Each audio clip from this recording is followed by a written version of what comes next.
Hello students, welcome to the session of Social Science. We are studying agriculture and today we are going to discuss an important aspect of this chapter called cropping season in India. हमने अपने previous session में देखा कि कैसे time के साथ agriculture evolve हुआ, जिसे हमने टाइप ऑफ एग्रीकल्चर कह दिया। आज हम बात करने वाले हैं क्रॉपिंग सीजन की, तो चलिए इन क्रॉपिंग सीजन को समझने की कोशिश करते हैं। अरे मयूर जी मैम। वो जरा मैंने ना कुछ क्रॉप के सीड्स लेके और अपने किचन गार्डन में प्लांट किए। हाँ वो नहीं उगे, then I put them in this pot. Again they are not growing and I know you are teaching agriculture. तो जरा बताओ ऐसा क्यों है? मैम अच्छा मुझे आप ये बताइए कि आपको ठंडी चीजें खाना पीना कब पसंद है? Obviously गर्मियों में। तो मैम हो सकता है जो सीड आपने प्लांट किए हैं वो गर्मियों के हों और आपने अभी सर्दियों में ही प्लांट कर दिए, इसलिए वो जर्मिनेट ना हो रहे हों। Okay, is that so? Yes ma'am. तो आइए आज का सेशन आप भी अटेंड कर लीजिए, क्योंकि आज हम बात करने वाले हैं क्रॉपिंग सीजन के बारे में। तो चलिए सेशन को शुरू करते हैं। Okay. लेकिन इस सेशन को शुरू करने से पहले एक सवाल मेरे मन में आ रहा है, चलिए उस पर विचार करते हैं। क्वेश्चन ये है कि अगर फार्मर को किसी क्रॉप से बहुत ज्यादा फायदा होता है तो उसे साल भर क्यों नहीं उगाता, हर सीजन में वो डिफरेंट क्रॉप क्यों लगाता है? ये सोचने वाली बात है। चलिए इस सवाल का जवाब अपने सेशन में ढूंढते हैं। तो सबसे पहले हम बात करेंगे क्रॉपिंग सीजन के बारे में। जैसे सर्दियों के कपड़े हम गर्मियों में नहीं पहन सकते और ऐसे ही गर्मियों की ठंडी ठंडी चीजें हम सर्दियों में नहीं खा सकते, इसी तरीके से क्रॉप के भी अपने अलग अलग सीजन होते हैं। अब कुछ बच्चे कहेंगे नहीं सर, हम तो सर्दियों में भी कुछ ठंडी चीजें खा लेते हैं। ठीक बात है, पर आप ये सोच के देखिए आपके बीमार पड़ने के चांसेस बढ़ जाते हैं।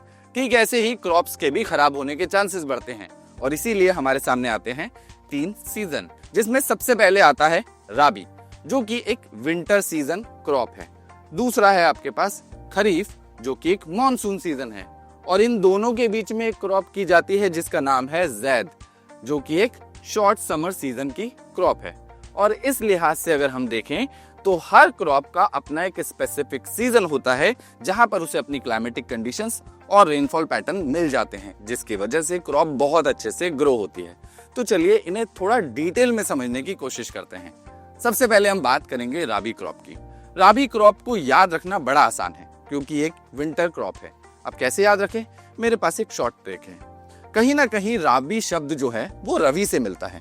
रवि सूर्य का पर्यायवाची है। अब आप मुझे बताइए कि आपको धूप में बैठना कब पसंद है? सर्दियों में ना। तो इसीलिए हम कह सकते हैं कि ये एक विंटर क्रॉप है।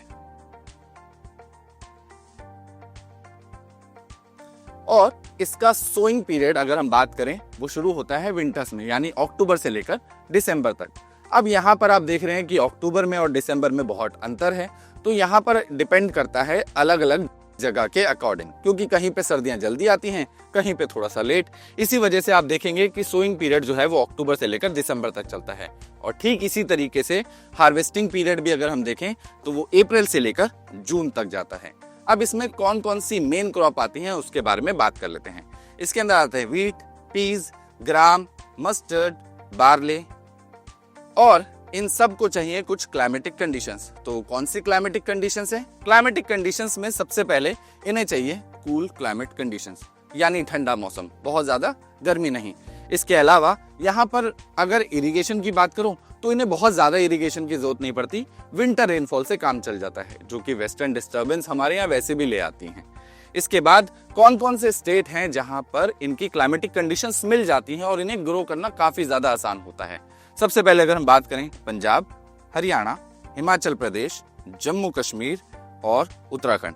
इसके अलावा उत्तर प्रदेश में भी आपको ये देखने को मिल जाती है। तो अब चलते हैं हम अपने नेक्स्ट क्रॉप की तरफ, जिसका नाम है खरीफ क्रॉप सीजन। अब जैसे कि रवि की एक क्रॉपिंग सीजन की मैंने आपको शॉर्ट ट्रिक दी थी, ठीक इसी तरीके से खरीफ की भी है। ख से खरीफ और ख से खांसी। अचानक से आपको खांसी हो जाती है तो आप क्या करते हैं? जल्दी से पानी की तरफ दौड़ते हैं ना। तो ठीक ऐसे ही खरीफ क्रॉप जो है वो मॉनसून सीजन में की जाती है। इसे मॉनसून क्रॉपिंग सीजन भी कहा जाता है। यहाँ पर आप देखेंगे इस क्रॉप को बहुत ज्यादा पानी की रिक्वायरमेंट होती है। तो अब इसको सो कब किया जाएगा, यानी इसका सोइंग पीरियड आपको देखने को मिलेगा on the onset of monsoon, जो कि जून से जुलाई के आसपास रहता है। इसके बाद इसको हार्वेस्ट कर लिया जाता है सितंबर से अक्टूबर के अंदर। अब ये कौन कौन सी क्रॉप हैं जो खरीफ के अंदर आती हैं? सबसे पहले अगर हम बात करें पैडी यानी राइस, इसके बाद आता है मेज, इसके बाद कॉटन, जूट, जवार एंड बाजरा। इसके अलावा अगर हम पल्सेस में देखें तो तूर, मूंग और उड़द, और इसके अलावा ऑयल सीड्स के अंदर आते हैं ग्राउंडनट एंड सोयाबीन। तो ये क्रॉप्स हैं जिनको पानी की रिक्वायरमेंट बहुत ज्यादा होती है। अब देख लेते हैं कि इसको क्लाइमेटिक कंडीशंस कैसी पसंद है।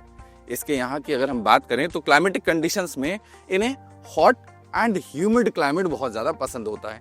इसके अलावा इन्हें बहुत ज्यादा हाई रेनफॉल की डिमांड होती है, यानी ये उन जगह पर हो सकती है जहां पर रेनफॉल ज्यादा होता हो।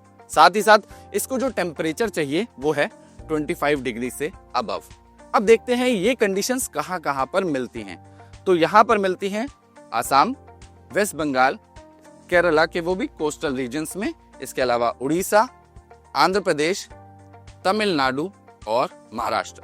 तो ये वो जगह हैं जहां पर खरीफ की क्रॉपिंग देखने को मिलती है। इसके अलावा 2 स्टेट और भी हैं। इंटरेस्टिंग पार्ट ये है कि आपको पैडी की क्रॉपिंग उत्तर प्रदेश और बिहार में भी देखने को मिल जाती है, जहां पर हमने देखा कि राबी क्रॉप भी होती है। इसके अलावा एक और इंटरेस्टिंग पार्ट ये है कि अगर हम आसाम, वेस्ट बंगाल और उड़ीसा की तरफ जाएं तो वहां पर पैडी के 3 सीजन देखने को मिलते हैं, क्योंकि इन इलाकों में बहुत ज्यादा बारिश होती है, जिसकी वजह से ये 3 क्रॉप कर पाते हैं। पहली आती है औस यानी अर्ली खरीफ, जो कि मानसून से पहले की जाती है।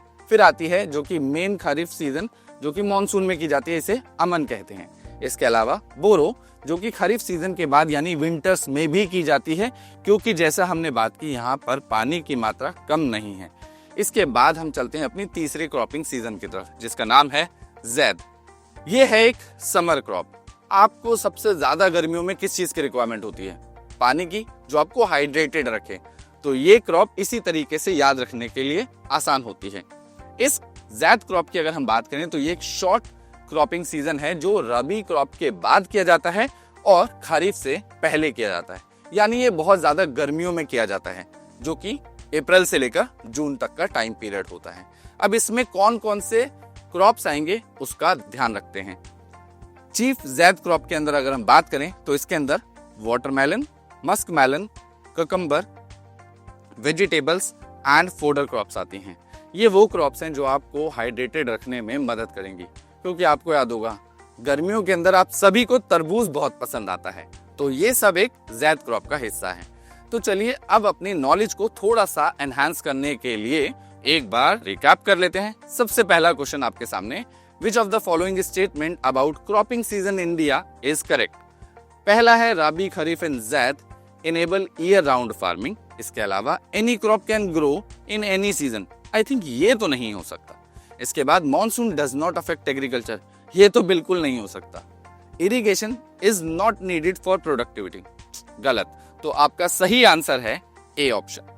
अब हम चलते हैं अपने सेकंड क्वेश्चन की तरफ। सेकंड क्वेश्चन है, how do different cropping season impact agriculture in India? पहला option, monsoon has no role in farming. Second, technology and irrigation doesn't help. इसके बाद crops grow based on climate needs. And also D option है, farmers grow the same crop all the year. अब आप सोचिए जल्दी से कौन सा आंसर सही है। You are right, option C is correct. अब जाने से पहले आपके लिए एक छोटा सा टास्क ये है कि what are the main cropping season of India? कौन कौन से हैं? आई होप आपने आज के सेशन में जान लिया। अब आपको इनके बीच में डिफरेंस करना है। आप एक काम कीजिएगा, एक टेबल बनाइएगा जिसमें 3 कॉलम बनाने हैं। सबसे पहला बेसिस का, फिर रबी का और उसके बाद खरीफ का। अब बेसिस में आप पॉइंट ऑफ डिफरेंशिएशन लिखेंगे कि आप कौन कौन से बेसिस पर इनको डिफरेंशिएट करने वाले हैं। और इसके अलावा एक जैद का भी कॉलम है, तो भूलिएगा मत। इन्हें एग्जाम्पल्स के साथ बहुत अच्छे से लिखिएगा। और मैं मिलता हूं आपको इसके नेक्स्ट पार्ट में। Till then keep learning and keep smiling.